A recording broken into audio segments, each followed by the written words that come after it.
Donc, on continue sur l'histoire de Shlomo Ameler. Mais en passant, hein, on s'approche de Purim, donc on va parler un peu de Purim aussi. Shlomo Ameler, on a dit qu'il était extrêmement intelligent. Il était une intelligence, on ne peut pas s'imaginer l'intelligence qu'il était. Et une fois, il avait une de ses filles, elle devait se marier, elle était brillante cette fille-là. Et il cherchait un garçon pour la marier. Maintenant, il ne savait pas quel garçon pourrait être apte à sa fille. Donc il a appelé le Kohen Gadol, il lui a dit, regarde dans Urim et Tumim, regarde dans le pectoral, dis-moi quel garçon il serait apte pour ma fille. Et voilà qu'il lui dit, c'est le garçon le plus pauvre de la ville, ça va être celui qui va être apte pour toi. Quoi? Le garçon le plus pauvre? Non, j'accepte pas. Shlomo Ameler, il n'a pas accepté l'histoire. Il voulait genre un garçon super posé, qui a fait des grandes études, ou bien Talmid Chacham, ouais, comme chacun de nous, parents, on cherche si on a une fille ou un garçon, on cherche toujours la meilleure du monde et le meilleur du monde, ok? Mais est-ce que ta fille ou ton garçon est le meilleur? Ça c'est une autre question, ok? Mais en tout cas, c'est ce qu'on cherche. Et voilà que Shlomo Ameler, il appelle ses ouvriers, il dit, voilà, vous allez dans une île perchée, et vous allez construire dans cette île-là une tour énorme. Ok? Une tour énorme, très haute. Et quand vous avez fini, vous m'appelez. Donc ils vont dans une île, ils construisent la tour. Shlomo Ameler, il vient, il dit voilà, maintenant, vous allez mettre ma fille, vous allez prendre des échelles, vous allez mettre ma fille, vous allez la percher dans une tour. Écoute ça, vous dit, c'est magnifique. Vous allez mettre ma fille dans une tour. Ok?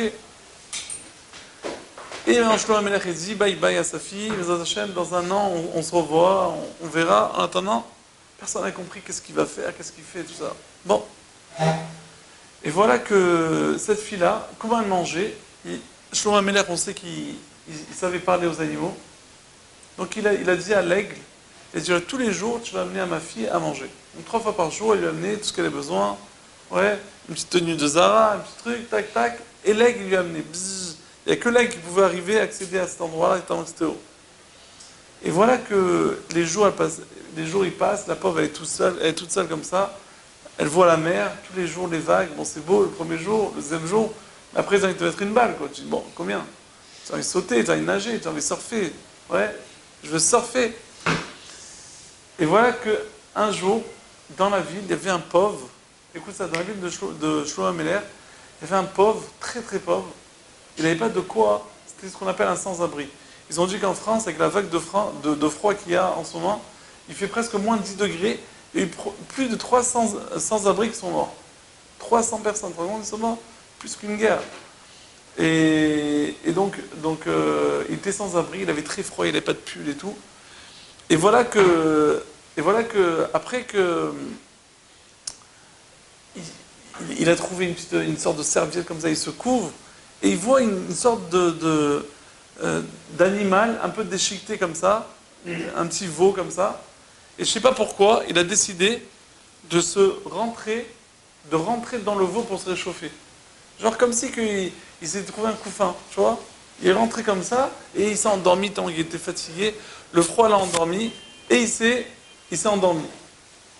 Et voilà qu'il y a un aigle qui voit cette proie-là, il voit l'animal, le veau, il n'a pas vu qu'il y avait un homme qui était caché, il prend le veau, il la soulève, et il vole, et où il va manger la proie?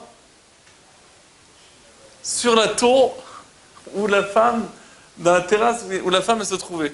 Ok, imaginez-vous, maintenant l'homme il se réveille comme ça, et d'un coup il se trouve dans une terrasse avec une femme, seule, ok, dans une tour, à 100 mètres de haut. Ouais, qu'est-ce qu'on fait dans ce match-là? Et en gros, tu vois, tout ce qui se passe, qu'est-ce qu'on fait? Et voilà que la femme, elle dit, mais c'est quoi? C'est impensable, inimaginable, un truc comme ça. Personne, où j'étais perché, personne aurait pu espérer que je trouve comment ça s'appelle? Ma moitié. C'est impossible. Et voilà que ils commencent à discuter, le feeling passe bien, et il décide de se marier. Maintenant, il faut la ketouba. Il sort un peu de sang de son doigt, il se fait saigner, il écrit la ketouba, et ils se marient ensemble, et ils ont un petit bébé. Ok, et maintenant, l'aigle maintenant, au début, avant d'avoir l'enfant, avant il amenait qu'un repas, maintenant qu'il a vu qu'il y a un copain, il envoie 2 repas. Et tu vois pas que maintenant qu'il y a le bébé, il envoie 3 repas, tu vois l'aigle. Et une fois, Shlomo Amelech, il dit à l'aigle, alors, elle va bien ma fille? Ouais, ils vont bien. C'est quoi, ils vont bien? Ouais, ils vont bien. Mais quoi, ils vont bien? Mais elle était tout seule, non? Comment ben non, elle n'est pas tout seule. Il y a un monsieur, il y a un bébé. C'est le grand-père. Quoi? Shlomo Amelech, il va de suite. Il voyage, il arrive. Il dit, c'est quoi l'embrouille et tout? C'est qui ce monsieur? C'est qui ce truc? Il dit, voilà, il raconte toute l'histoire. Et là, il commence à discuter avec lui, voir son niveau et tout intellectuel. Il voit qu'il était vraiment érudit. Il dit, tu vois, on peut rien contre Hachem. On ne peut pas décider. Ce qui est décidé, ça t'arrivera. Tu vois, c'est un grand moussard pour dire que ce que Hachem il a décidé, on ne peut pas le changer. Ok? Si c'est ton destin, c'est ton destin. C'est pas parce que, ouais, je suis en Israël, mais comment je pourrais trouver une fille? Moi, je veux me marier en France, mes copines sont en France. Tu crois, en Israël, ouais, Hachem, tu vas te trouver le destin. Tu vas sortir, putain, de Ben Yehuda, ouais, et putain, tu vas... Moi, je connais quelqu'un qui allait faire des télim pour un mort, ok? Il allait faire un télim pour un mort, et là-bas, il y avait une fille, c'était sa mère, ouais, et maintenant, lui, il a mis des bachourim pour faire les télim et tout. Et après, il allait au Shiva, Shloshim, tac, tac, tac, ils sont fait copains, copines, et ils sont mariés. Pour te dire que tu vois le destin, comment il est, comment on arrive. Donc, je continue. Donc, en 2 mots, ce qu'on est en train de dire, c'est que le Inyan Shlomo nous a dévoilé qu'il n'y a pas de destin. Le hasard, le mikré, ce qu'on appelle, comment on appelle en hébreu le hasard? On appelle mikré. C'est comme mikré, c'est le hasard. Mais nous, chez nous, les juifs, il n'y a pas de hasard. Mikré, c'est rak mais Hachem. Mikré, si tu renverses les lettres, c'est rak mais Hachem. Il n'y a que Dieu. Il n'y a pas de hasard. Ok? Donc maintenant, qu'est-ce qu'il a fait et justement, là, avant Purim, on a lu la paracha de Amalek. Pourquoi on lit la paracha avant Purim de Amalek? Parce que Amalek, d'où il vient? Amalek, Aman, il vient d'Amalek. Et avant de pratiquer la fête, ce qu'on appelle la teufé de Purim, avant de la pratiquer là, cette fête-là, on va d'abord la rappeler. Ouais, ce qu'on appelle Zechira, et après Asiya. Zechira, c'est le rappel. On va lire la paracha de Zachor. Zachor et asher asa lecha Amalek, baderech betzetechem Misraïm. Ouais. Donc rappelle-toi de Amalek. Et aussi, maintenant on le trouve à Amalek. Amalek, on le trouve 2 fois dans la Torah. On le trouve premièrement dans la paracha de Béchalach, à la fin de la paracha de Béchalach. Et la paracha qu'on lit, c'est dans la paracha Kitetse, la fin de la paracha Kitetse. Au début, comment s'est passée l'histoire d'Amalek, Rudy? L'histoire d'Amalek s'est passée comme ça, après que les Israéliens sont sortis d'Égypte, ils avaient une soif. Maintenant, il n'y a pas d'eau, ok? Donc ils avaient soif. Ils se commencent à se disputer. D'ailleurs, ça s'appelle Mémériva. Baston avec Moshe. Ils se bastonnent. On veut de l'eau. Moshe Rabbeinu, il va chez Hachem. Il dit, Hachem, Od me'at uskalouni. Si j'attends encore, ils vont me lapider. Alors, le roi Chaim, il demande, il dit, premièrement, c'est quoi cette épreuve-là de ne pas leur donner de l'eau? Attends, tu ne donnes pas un type de l'eau, il peut lâcher tout, le type. Tu donnes pas d'eau, il n'a pas d'eau, il n'a pas de manger. C'est corporel, tu vois, si j'ai soif, je ne me sens pas bien. Vous savez, c'est quoi l'embrouille de l'eau? C'est pas une épreuve. Une épreuve, c'est quelque chose que je peux résister, mais là, j'ai pas d'eau, je peux rien faire. Ok? Je me déshydrate. Deuxièmement, il dit, le roi Chaim, il dit, pourquoi Moshe Rabbeinu, il le fait à l'envers? Il dit, tu sais, si tu continues Hachem, ils vont me lapider. C'est pas comme ça qu'il aurait dû dire Moshe. Comment il aurait dû dire Moshe? Voilà, Moshe c'est le gabaï, c'est lui le dirigeant. Hachem, s'il te plaît, envoie de l'eau. Ils ont soif, tes enfants. C'est tout. Pourquoi Moshe Rabbeinu, il le fait à l'envers? C'est pas joli. Ouais, imagine-toi le gabaï du Beth Knesset, il va chez le Rav, il dit j'en peux plus de cette communauté. ils sont toujours en train de râler, ils sont jamais contents, et ils vont me frapper un de ces quatre. Pourquoi tu le fais comme ça? Tu parles du mal sur les gens. Dis-le à l'envers. Tu dis, regarde, il y a un problème, il y a un vrai problème. Moi, je suis un gabaye, je suis responsable. Viens, Rav, on va essayer d'arranger le problème. Mais non pas de le faire à l'envers et de parler du mal. Il dit l'Or HaChaim, un truc magnifique. Or HaChaim HaKadosh. Omer Or HaChaim, il dit qu'en fait, il dit comme ça. Il dit que le Moshe Rabbeinu et Hachem, ils voulaient éprouver et ils voulaient inculquer à ce moment-là un super yesod. C'est quoi? Ils voulaient inculquer au peuple juif que quand il y a une galère, quand il y a une embrouille, il faut savoir crier, dire, implorer Hachem. Et on ne te demande pas, on te demande pas de faire un long discours, juste de montrer que tu as un contact avec Dieu, de l'implorer. Hachem, Hachem. C'est ça que Hachem il attendait des Bnei Israël. Il n'attendait pas des longs des cadeaux, des trucs. Il attendait de voir que son peuple, il est connecté avec lui. Comment il va voir? Quand ils vont appeler papa. D'accord? Comme un papa, il attend son fils, qu'il appelle au téléphone, ouais, même s'il ne va rien lui dire, mais papa. Juste quand il dit papa, ça fait plaisir, il kiffe. Ok? Alors, et Moshe Rabbeinu, il avait compris ça. C'est pour cela que Moshe Rabbeinu, il n'a pas. On l'a demandé, mais c'est quoi cette épreuve-là? Une épreuve d'eau, il fallait juste crier ah, papa! Pas se râler, papa! Et Moshe Rabbeinu, il a compris que c'était ça l'épreuve. Donc, puisque Moshe Rabbeinu, il a compris l'épreuve, c'est pour ça qu'il ne demande pas donne-leur de l'eau. Pourquoi? Parce qu'il sait que Hachem, qu'est-ce qu'il attend d'eux? Il attend que les Bnei Israël, ils vont quoi? Ils vont dire Hachem. Et les Bnei Israël, ils n'ont pas capté. Et là, Moshe Rabbeinu, il dit, regarde, je pense que les Bnei Israël, ils sont plantés, ils n'ont pas compris ce que tu leur veux. Et bientôt, ils vont me lapider. Pourquoi ils vont s'en prendre à moi? Parce que tellement qu'ils ne comprennent pas. Ils ne comprennent pas pourquoi moi, je ne vais pas demander de l'eau. Donc, Akadosh Baruch Hu, il leur a donné de l'eau. Mais, avant qu'Hachem leur donne de l'eau, ils ont dit, Ayesh Hachem Bekirbenu Imlav. Est-ce que Hachem, il se trouve chez nous? Est-ce que Hachem, il est là? Il est présent? Et là, quand ils ont dit ça, qu'est-ce qui s'est passé? Il y a Vo Amalek. Amalek, il est venu. Il a fait 1600 km, Amalek, il est venu. Qu'est-ce qu'il a, Amalek? Qu'est-ce que ce Amalek-là? Il est venu, il y a écrit Kiyad al-Keska. Kiyad al-Keska. Keska. Rachid dit En Kes. Pourquoi c'est écrit Kes? Ça devrait être écrit quoi? Qui c'est? Le trône. Et c'est quoi K? Yud-Ke. Qu'est-ce qui manque? Vav-He. Il y a fait mode. Donc il manque un Aleph, à qui c'est, et il manque le Vav-Ke de Yud-Ke Vav-Ke. Qu'est-ce qu'on dit dans le Keter? Où Elokeinu? Où Avinu? Où Malkeinu? C'est quoi ce ou? 6 fois on dit ou. Où c'est ramène-nous le He, le Vav, le Aleph.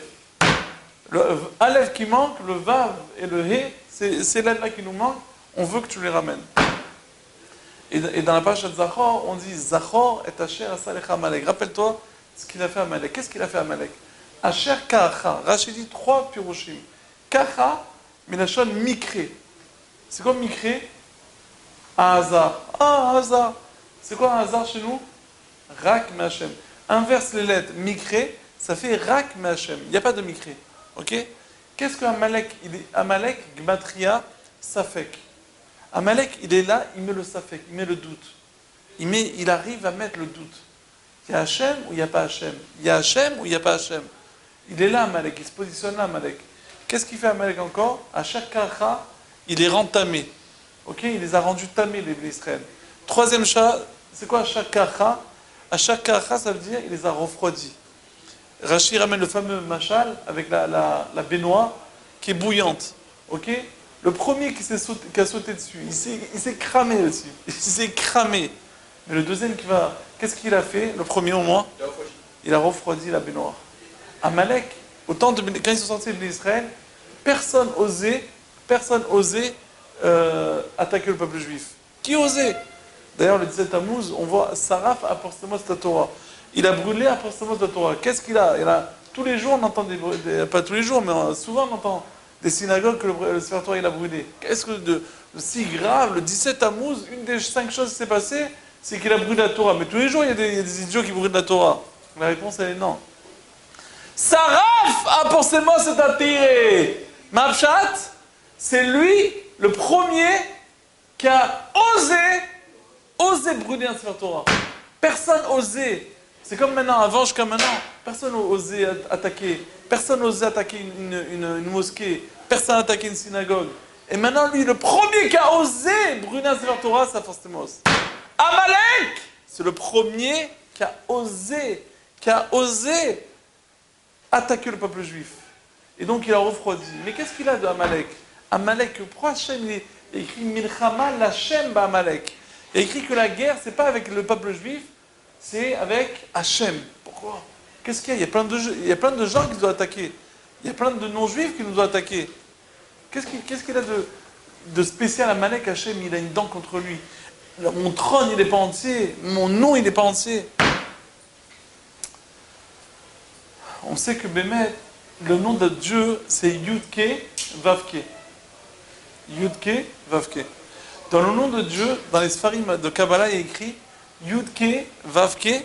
Le Yudke, c'est le comportement de Dieu en haut.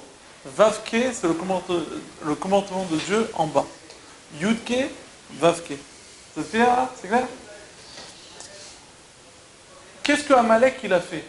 Vaïzanev Becha. Amalek, qu'est-ce qu'il a fait? Amalek, il a coupé le sexe des hommes, le prébu, la orla, ouais. Il a jeté au ciel. Il a dit tiens, prends-les. C'est quoi l'embrouille là? C'est un malade, le type.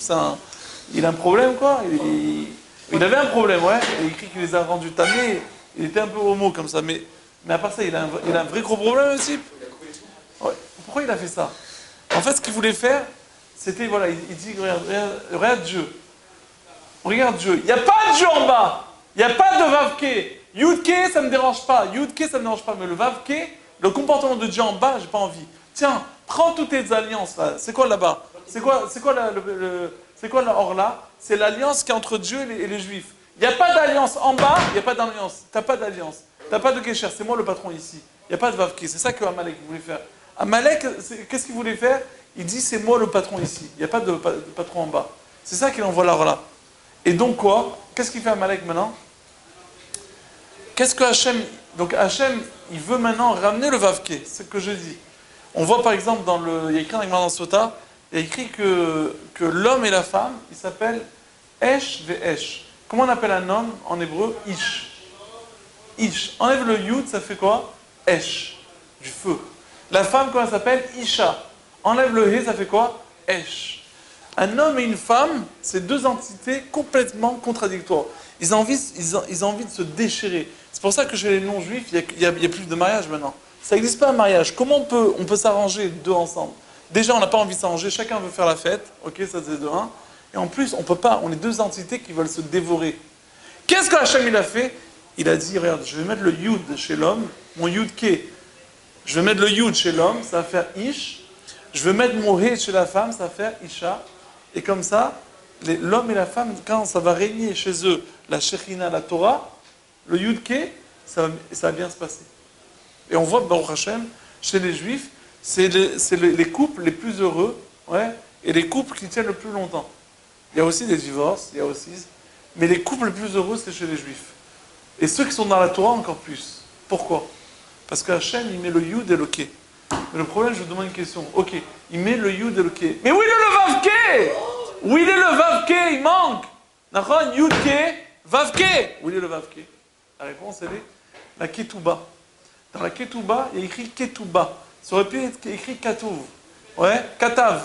C'est quoi ketouba? Il y a un vav et un he à la fin, en plus. Le vav et le ke, pour dire que la ketouba, elle vient dire que Hachem, même dans les... Qu'est-ce qu'on fait dans la ketouba? Qu'est-ce qu'on écrit dans la ketouba? Dans la ketouba, on parle que d'argent. Qu'est-ce que l'homme, il doit... Les obligations de l'homme envers la femme. De la nourrir, ouais, il doit l'habiller, etc., etc. Ok? Ces obligations de l'homme envers la femme, ouais, ça c'est la ketouba, c'est le vavke. Et ce vavke-là, même le gashmi, on essaie de l'élever. D'accord? D'ailleurs, dans la paracha de la semaine, la semaine, il y a écrit que le Kohen, il va recevoir un cadeau. Il y a quelques korbanot, c'est-à-dire le shlamim et le toda, deux styles de korbanot que le Kohen va recevoir la poitrine et la cuisse. Vous savez ça? Et il s'appelle Achazé ve Ashok. Et écoutez bien ce qu'il y a écrit dans la Torah. Chazé atenufa ve Shok ateruma. Chazé atenufa, c'est le chazé avant le donner au Kohen. Tu dois le balancer 4 points cardinaux. Ouais. Et la cuisse, tu dois l'élever. Teruma, mais l'élévation. J't'ai bagemore bezvochim bebnoches. Ouais. Et écrit dans la Gemara dans Zvachim Menachot que et le chazé, et la poitrine, et la cuisse, les deux, on devait la balancer et aussi la soulever. Demande à Rav Shimon Raphaël Hirsch, il demande, mais je ne comprends pas. Il est écrit dans la Torah, et chazé atnufa. Le chazé, tu le bouges. Vel shok atnufa, atrouma, tu l'élèves. Pourquoi on fait les deux? Alors je ne vais pas expliquer pourquoi on fait les deux, mais lui, Rav Shimon Raphaël Hirsch, Rav Shimon Raphaël Hirsch, 2 secondes, Rav Shimon Raphaël Hirsch, il dit, pourquoi Bémet, la Torah elle a mis l'accent sur la cuisse, tu dois le lever, et la poitrine, tu dois la balancer. Écoute bien ça. Il dit Rav Shimon Raphaël Hirsch, il dit que la poitrine, elle couvre le cœur. Donc elle se trouve dans une position importante. Alors que la cuisse, elle est en bas. Elle est en bas. Elle n'est pas importante. Dit Rav Shimon Raphaël Hirsch, avant de donner au Kohen cette cuisse-là, élève-la, Veshok ateruma. Tu l'élèves d'abord. Il faut l'élever spirituellement. Élever les choses spirituellement. Après, tu l'as élevé spirituellement. Là, tu le donnes au Kohen. Mais le cœur, le chazé, qu'elle est déjà élevée. Donc là, juste, il faut la positionner à son endroit. C'est tout. Mais elle est déjà élevée. C'est-à-dire que quoi? C'est ça, la ketouba. Mais dans le vavke, mais aussi de la Torah, mais aussi élève la gashmiout. Ne laisse pas que le matériel. Tout le matériel doit être aspiré au spirituel. Quand je m'achète des belles chaussures, même si je m'achète des Weston, ouais, même si je m'achète des belles chaussures, mais mets une kavana, mets une intention. On raconte une fois qu'il y avait un pharmacien, il a raconté que le Rav Ephraim, il avait dit qu'il avait un grand mérite. Le Rav Ephraim, il a rencontré un pharmacien, il a dit « Waouh, quel mérite tu as !» Le pharmacien a dit « Quel mérite !» Comme un idiot, du matin au soir, tiens, Augmentin, tiens, Doliprane, tiens, Acamol, tiens, ci, tiens, la pipette, tiens, ci.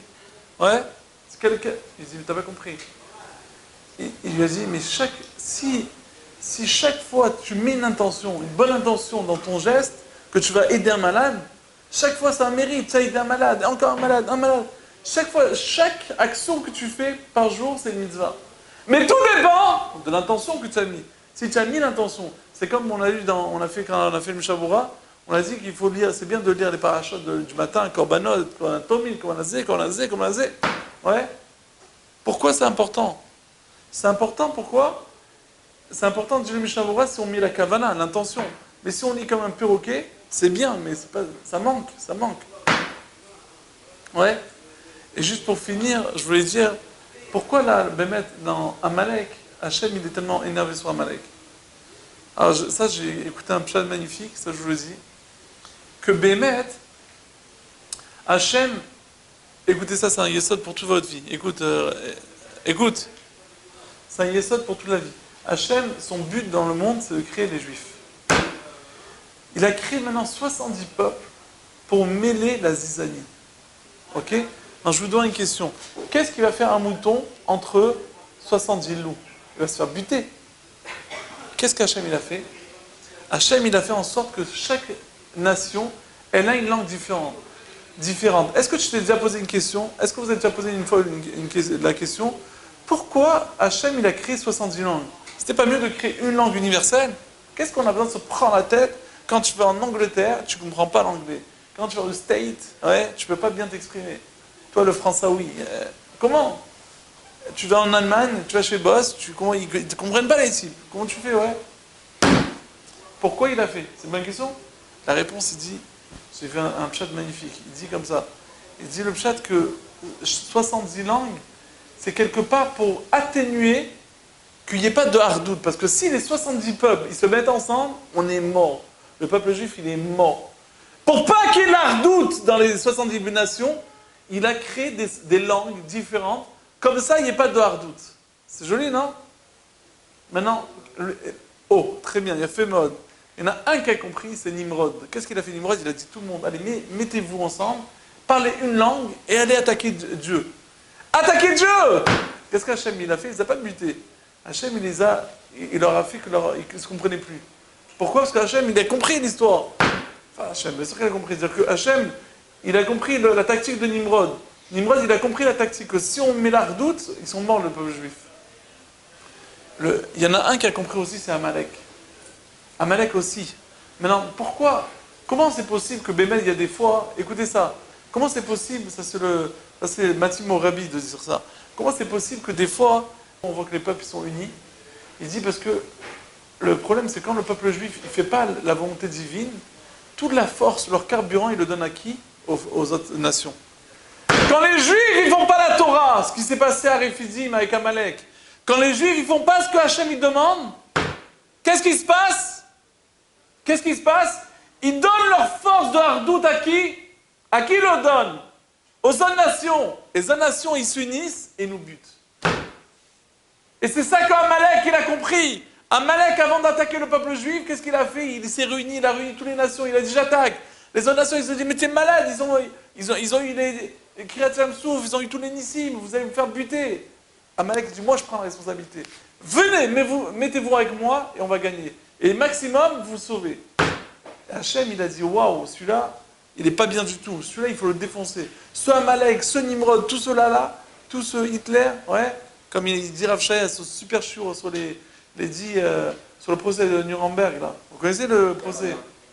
Hein? Le procès de Nuremberg. Il a écrit le lendemain que Esther, elle a dit il faut tuer encore, il faut pendre les 10. Mais elle a déjà dit, ils l'ont déjà pendu. En fait, elle parlait de qui? Des 10 des 10 qui sont fait pendre. Au procès de Nuremberg, il y en avait 11, le problème. Mais il y en a un avant, quand ils sont allés le chercher, il s'est suicidé dans sa cellule. Donc il restait 10. Et un des gens, il te montre toute la vidéo, un des gens qui est monté, avant de monter, qu'est-ce qu'il a fait? Qu'est-ce qu'il a fait? Avant de monter, il a dit Purim 1946. Bizarre. Un goy, hein, il a dit Purim 1946. Et c'est pas fini. Quand tu trouves dans les gros noms, tu sais, dans la Megillah, il y a écrit les noms des Djaman. Il y a écrit des petites lettres. Ces petites lettres, quand tu fais la Gematria, ça fait 1946. Truc de fou, non? Quand tu vois des trucs comme ça, ces shurim là, ils ont fait des malais de Baal Tshuva, parce que tu vois la vérité devant toi. Tu vois qu'est-ce qu'il a fait Aman. Aman, c'est Amalek. Aman, ouais. Ce Aman là, c'est Zeramalek. Et tout ça, c'est qui? Yoshua, il a affaibli. Après, il est venu Shaoul, il devait tuer, il en a laissé un à Agag. Ce Agag, il n'a pas tué, il a eu pitié de lui. La nuit, il y a quelqu'un qui lui a mis un verre d'eau, ça s'est mal passé, elle est tombée enceinte. Et toi, Amalek, il est venu, Sanchev, il est venu, il a fait du balagan, et il y a des Amalek de partout. Dis le Rambam que si tu vois Amalek maintenant, dans notre temps, tu vois Amalek, tu as le droit de le tuer. Mais comme on ne sait pas ce qu'est Amalek, on ne peut pas le tuer. Hazal Baruch.